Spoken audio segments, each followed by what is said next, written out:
Good morning साथियों, मैं आपका दोस्त अतर सिंह वर्मा स्वागत करता हूं आपके अपने यूट्यूब चैनल एग्जाम स्टेशन में। आज हम इस वीडियो में 3 सितंबर के करंट अफेयर्स को कवर करेंगे। मेरे प्यारे साथियों, करंट अफेयर्स की क्लास हमारी मैम लिया करती थी, लेकिन कुछ ज़रूरी काम आने की वजह से वो क्लास रिकॉर्ड नहीं कर पाई। तो हमने सोचा कि आपका जो डेली रूटीन बना हुआ है वो ब्रेक ना हो, इसलिए प्यारे साथियों मैम की जिम्मेदारी आज मैं निभाऊंगा।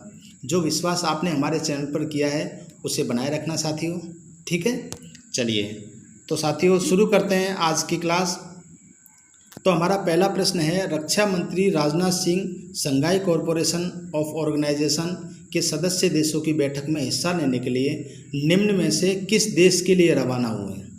तो साथियों जो हमारे रक्षा मंत्री हैं राजनाथ सिंह, जो एससीओ की बैठक होती है ना साथियों, इसके जो सदस्य देश हुआ करते हैं, एससीओ के जो सदस्य देश हैं, उन सदस्य देशों में जो उनकी राजधानियां हैं या फिर कोई प्रमुख शहर हैं, वहाँ पर इनकी हर साल बैठक ऑर्गेनाइज की जाती है। तो इस साल की जो बैठक है वो है दोस्तों रूस की राजधानी मॉस्को में की जा रही है, और वहाँ पर भारत की तरफ से जो भाग लेने के लिए गए हैं वो हमारे रक्षा मंत्री राजनाथ सिंह जी गए हैं। चलिए दोस्तों अब इसकी व्याख्या भी पढ़ लेते हैं। रक्षा मंत्री Rajnath Singh Shanghai corporation organization SCO के सदस्य देशों की बैठक में हिस्सा लेने के लिए रूस के लिए रवाना हो गए हैं। रक्षा मंत्री राजनाथ सिंह का ये दौरा 3 दिन का होगा, ठीक है। आपको बता दें कि राजनाथ सिंह की यह जून के बाद मॉस्को की दूसरी यात्रा है। उन्होंने 24 जून को मॉस्को में विजय दिवस परेड में भारत का प्रतिनिधित्व किया था। विजय दिवस परेड का आयोजन द्वितीय विश्व युद्ध में नाजी जर्मनी पर सोवियत विजय की 75वीं वर्षगांठ पर किया गया था, ठीक है दोस्तों। यानी अब जो एससीओ की बैठक हो रही है मॉस्को में हो रही है, ठीक है। और मॉस्को क्या है? मॉस्को है साथियों रसिया की कैपिटल, यानी रूस की कैपिटल मॉस्को में है। तो राजनाथ सिंह की बात करें साथियों, तो राजनाथ सिंह का ये दूसरा दौरा है मॉस्को का। इससे पहले वो जून में जा चुके हैं। और कब गए? तो साथियों 24 जून को जो सोवियत रूस है, वर्तमान में तो रूस कहलाता है, इससे पहले वो सोवियत संघ कहलाता था, ठीक है दोस्तों, यानी सोवियत रूस कहलाता था। तो उस सोवियत संघ ने नाजी जर्मनी पर जो विजय प्राप्त की थी उसकी खुशी में हर साल मॉस्को में साथियों परेड की जाती है, ठीक है, जिसको विजय दिवस परेड के नाम से जाना जाता है। तो इस साल 24 जून को उसकी 75वीं वर्षगांठ थी। तो वहाँ पर हमारे देश के प्रतिनिधित्व को मतलब इन्विटेशन दिया गया था। तो हमारे देश का प्रतिनिधित्व करने के लिए राजनाथ सिंह यहाँ से उस विजय दिवस परेड में शामिल हुए थे, ठीक है दोस्तों। फिलहाल हम बात करें तो एससीओ की बैठक जो हुई है वो रूस में हुई है और रूस की राजधानी मॉस्को में हुई है, ठीक है साथियों। और भारत का प्रतिनिधित्व करते हुए राजनाथ सिंह, हमारे रक्षा मंत्री राजनाथ सिंह गए हुए हैं। चलिए दोस्तों बात करते हैं प्रश्न नंबर 2 की। हाल ही में नए चुनाव आयुक्त के रूप में किसने अपना कार्यभार संभाल लिया है? तो साथियों किसने संभाला है? राजीव कुमार ने संभाला है, ठीक है दोस्तों। इसका ऑप्शन नंबर डी सही आंसर है। इसकी व्याख्या पढ़ लेते हैं साथियों। भारत के नए चुनाव आयुक्त के रूप में राजीव कुमार ने पदभार ग्रहण कर लिया है। उन्हें अशोक लवासा के स्थान पर चुनाव आयुक्त बनाया गया है। लवासा एशियाई विकास बैंक एडीबी एशियाई विकास बैंक के उपाध्यक्ष नियुक्त किए गए हैं। राजीव कुमार को प्रधानमंत्री नरेंद्र मोदी की महत्वाकांक्षी प्रधानमंत्री जन धन योजना और मुद्रा ऋण योजना जैसी प्रमुख योजनाओं में अहम भूमिका निभाने के लिए जाना जाता है, ठीक है दोस्तों। तो फिलहाल आपको यहाँ पे याद रखना है कि जो इलेक्शन कमिश्नर हैं, ठीक है, जो इलेक्शन कमिश्नर थे हमारे अशोक लवासा जी, वो अशोक लवासा जी एडीबी के उपाध्यक्ष बन चुके हैं, ठीक है। एशियन डेवलपमेंट बैंक जिसका मुख्यालय कहाँ है? वो मनीला में दोस्तों, ठीक है। और मनीला कहाँ पे? फिलीपींस की कैपिटल मनीला में एडीबी का हेडक्वार्टर है, ठीक है। तो अशोक लवासा जी तो चले गए आपके एडीबी के उपाध्यक्ष बनने के लिए, और उनकी जगह जो खाली हुई है उनके स्थान पर आ गए राजीव कुमार, ठीक है दोस्तों। चलिए बात करते हैं साथियों प्रश्न नंबर 3 की। केंद्र सरकार ने समूह ग की नौकरियों में निम्न में से कितने नए खेलों को शामिल कर उनको स्पोर्ट्स कोटा के तहत नौकरी देने की घोषणा की है, ठीक है दोस्तों। यानी ग्रुप सी है, उस ग्रुप सी की नौकरियों में निम्न में से कितने खेलों को शामिल किया गया है? तो साथियों इसका सही आंसर हो जाएगा ऑप्शन नंबर ए। कितने खेलों को शामिल किया गया है? 20 खेलों को शामिल किया गया है, ठीक है दोस्तों। यानी पहले 43 गेम्स ऑलरेडी थे, लेकिन 20 और जोड़ दिए गए हैं। और तो वर्तमान में कितने गेम्स हो गए, यानी 63 गेम्स हो गए हैं जिनको स्पोर्ट्स कोटा के तहत नौकरी देने की घोषणा की गई है। ठीक है दोस्तों, चलिए इसकी व्याख्या भी पढ़ लेते हैं दोस्तों हम। केंद्र सरकार ने समूह ग की सीधी भर्ती के लिए 43 खेलों की सूची में 20 नए खेल शामिल कर लिए गए हैं। ठीक है दोस्तों, यानी जो ग्रुप सी की सीधी भर्ती होती है उसमें केंद्र सरकार ने ये प्रावधान किया है कि जो स्पोर्ट्स कोटा होता है उस स्पोर्ट्स कोटे के तहत ग्रुप सी में जो प्लेयर्स होते हैं उनको नौकरी दी जाती है। ठीक है, तो पहले कितने खेल थे, यानी कितने गेम्स थे जिनके प्लेयर्स को ग्रुप सी में नौकरी दी जाती थी, तो साथियों पहले 43 गेम्स थे और 20 नए खेल को शामिल कर लिया गया है। तो कुल मिला के कितने खेल हो गए, तो साथियों 63 गेम्स हो चुके हैं। तो 63 खेलों के जो प्लेयर्स हैं उनको ग्रुप सी में नौकरी दी जाएगी। ठीक है, अब इसमें कौन कौन से हैं, मल्लखम्ब है, रग्बी है, रस्साकशी है, बेसबॉल है, बास्केटबॉल है, पैरालंपिक है, पैरा एशियाई खेल शामिल हैं। ठीक है दोस्तों, यह आदेश कार्मिक मंत्रालय ने जारी किया है। इससे पहले केंद्र की लिस्ट में क्रिकेट, बैडमिंटन, बॉक्सिंग ये पहले से ही थे समेत कुल 43 गेम शामिल थे। सीधी भर्ती में इन 63 खेल के उन प्लेयर्स को फ़ायदा मिलेगा जो राज्य या देश के लिए नेशनल या फिर इंटरनेशनल लेवल पर खेल चुके हैं। बात करते हैं दोस्तों प्रश्न नंबर 4 की। सुप्रीम कोर्ट ने किस मंदिर की शिवलिंग में पंचामृत चढ़ाने पर रोक लगाई है, तो साथियों इसका सही आंसर हो जाएगा महाकालेश्वर मंदिर। ठीक है, ऑप्शन नंबर बी इसका सही आंसर हो जाएगा। चलिए दोस्तों इसकी व्याख्या भी पढ़ लेते हैं। सुप्रीम कोर्ट ने उज्जैन में स्थित प्राचीन महाकालेश्वर मंदिर के शिवलिंग में हो रहे क्षरण को रोकने के लिए कई निर्देश जारी किए। सुप्रीम कोर्ट द्वारा जारी निर्देश में श्रद्धालुओं द्वारा शिवलिंग पर घी, बूरा आदि सामग्री नहीं मलना भी शामिल है। ठीक है, यानी जो शिवलिंग है उस पर घी बूरा आप मल नहीं सकते, उस पर चढ़ा नहीं सकते।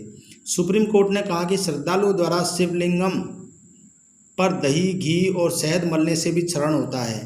क्षरण का मतलब होता है साथियों टूटना फूटना। ठीक है, उसकी बाद में मरम्मत कराई जाती है ना, जो क्षरण होता है, क्षरण का मतलब टूटना फूटना होता है, आप तो इतना याद रखिए।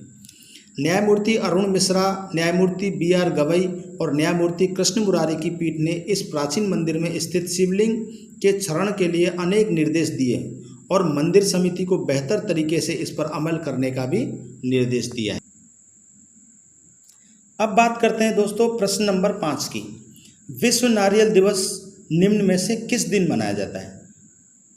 ठीक है दोस्तों, यानी विश्व नारियल दिवस है वो किस दिन मनाया जाता है, तो साथियों विश्व नारियल दिवस मनाया जाता है 2 सितंबर को। ठीक है, इसका सही आंसर आ जाएगा ऑप्शन नंबर सी। हर साल 2 सितंबर को विश्व नारियल दिवस मनाया जाता है। इसका मुख्य उद्देश्य नारियल की खेती को बढ़ावा देना और नारियल के महत्व को विश्व में पहुंचाना है, जिससे नारियल के कच्चे माल के निर्यात में वृद्धि के साथ साथ नारियल उत्पादन करने वाले किसानों को भी फायदा मिल सके। ठीक है दोस्तों, चलिए बात करते हैं प्रश्न नंबर 6 की। दोस्तों माफ़ी चाहता हूँ, प्रश्न नंबर 6 हमसे मिस हो गया है, तो अब हम बात करेंगे प्रश्न नंबर 7 की। ठीक है, ऑस्ट्रेलिया ने भारत के साथ व्यापारिक रिश्तों को मजबूत बनाने हेतु पूर्व क्रिकेटर मैथ्यू हेडन और भारतीय मूल की किस राजनीतिज्ञ को अपना व्यापार दूत नियुक्त किया है। ठीक है दोस्तों, यानी ऑस्ट्रेलिया और भारत के रिश्तों की बात चल रही है। उन रिश्तों को, व्यापारिक रिश्तों को मजबूत बनाने के लिए जो पूर्व क्रिकेटर मैथ्यू हेडन हुआ करते थे, ठीक है, उन मैथ्यू हेडन और भारतीय मूल की राजनीतिज्ञ लीसा सिंह, ठीक है दोस्तों, इन्हें अपना व्यापारिक दूत नियुक्त किया गया है। ठीक है, चलिए अब इसकी व्याख्या भी पढ़ लेते हैं। ऑस्ट्रेलिया ने भारत के साथ व्यापारिक रिश्तों को मजबूत बनाने के लिए पूर्व क्रिकेटर मैथ्यू हेडन और भारतीय मूल की राजनीतिज्ञ लीसा सिंह को अपना व्यापार दूत नियुक्त किया है। विदेश मंत्री मॉरिस पायने के मुताबिक board of Australia India council में 3 नई नियुक्तियां की गई हैं। अध्यक्ष के तौर पर अशोक जैकब की पुनर्नियुक्ति की गई है। लेबर पार्टी की पूर्व सीनेटर लीसा सिंह को उपाध्यक्ष बनाया गया है। चलिए दोस्तों अब बात करते हैं प्रश्न नंबर 8 की। ठीक है, सुप्रीम कोर्ट ने टेलीकॉम कंपनियों को AGR बकाया चुकाने के लिए कितने साल का समय दिया है।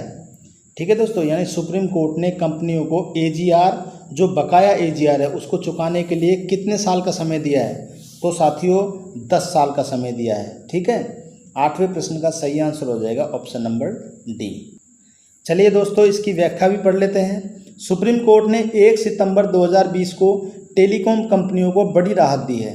सुप्रीम कोर्ट ने एयरटेल, वोडाफोन आइडिया को AGR भुगतान करने के लिए 10 साल का समय दिया है। बता दें कि कंपनी ने कोर्ट में दलील पेश करते हुए कहा था कि यदि अभी AGR भुगतान का आदेश दिया तो कंगाली की स्थिति आ जाएगी। सुप्रीम कोर्ट ने कहा कि 10 साल की राहत देने की ये अवधि 1 अप्रैल 2021 से शुरू होगी। सुप्रीम कोर्ट ने कहा कि टेलीकॉम कंपनियों को 31 मार्च 2021 तक AGR बकाये के 10% चुकाने होंगे। वहीं बाकी का पैसा हर साल 7 फरवरी को एक किस्त के रूप में देना होगा। ठीक है दोस्तों, यानी सुप्रीम कोर्ट ने ये ऑर्डर दिया है कि जो टेलीकॉम कंपनियां हैं वो अपना AGR 10 साल के अंदर चुका सकती हैं, लेकिन उन्हें 10% तो अभी भुगतान करना होगा। ठीक है, बाकी हर साल 7 फरवरी को उन्हें किस्त के रूप में 10 साल तक पैसे देने होंगे। ठीक है दोस्तों, यानी पहली किस्त 7 फरवरी 2022 को भरी जाएगी, फिर दूसरी किस्त, ये से करके कुल मिला के 10 सालों के अंदर आपको पूरा AGR का भुगतान करना पड़ेगा। तो दोस्तों, अब बात करते हैं प्रश्न नंबर 9 की। हाल ही में किस राज्य के कुडप्पा जिले में खुदाई के दौरान रेनाटी चोल युग के एक दुर्लभ शिलालेख की प्राप्ति हुई है? ठीक है दोस्तों, कहाँ हुई है? आंध्र प्रदेश में हुई है। तो साथियों, प्रश्न नंबर 9 का सही आंसर हो जाएगा ऑप्शन नंबर ए। चलिए दोस्तों, इसकी व्याख्या भी पढ़ लेते हैं। यह दुर्लभ शिलालेख डोलामाइट चट्टान का एक टुकड़ा है जिस पर तेलुगु भाषा में उत्कीर्ण किया गया है। यह शिलालेख 8वीं शताब्दी के आसपास का बताया जाता है, जब यह क्षेत्र रेनाडू के चोल महाराजा के अधीन था। तेलुगु चोल शासक एरिकल मुत्तुराजु धनंजय वर्मा के तेलुगु शिलालेख, जिसे एर्रागुडीपाडु सासानाम के रूप में जाना जाता है, उनको वर्तमान में कुडप्पा जिले में 575 ईस्वी पूर्व में उत्कीर्ण किया गया था। यह तेलुगु भाषा में उत्कीर्ण सबसे पहला शिलालेख रिकॉर्ड है। ठीक है दोस्तों, चलिए तो अब बात करते हैं साथियों अंतिम प्रश्न की, प्रश्न नंबर 10 की। हाल ही में किस देश ने घोषणा की कि वह भारत को कोविड-19 संकट की प्रतिक्रिया के रूप में 3,500 करोड़ रुपए की ऋण सहायता प्रदान करेगा? तो साथियों, किस देश ने कहा है?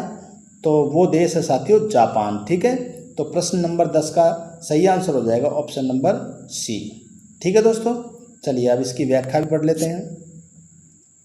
जापान सरकार ने घोषणा की कि वह भारत को कोविड-19 के संकट की प्रतिक्रिया के रूप में 3,500 करोड़ रुपए की ऋण सहायता प्रदान करेगा।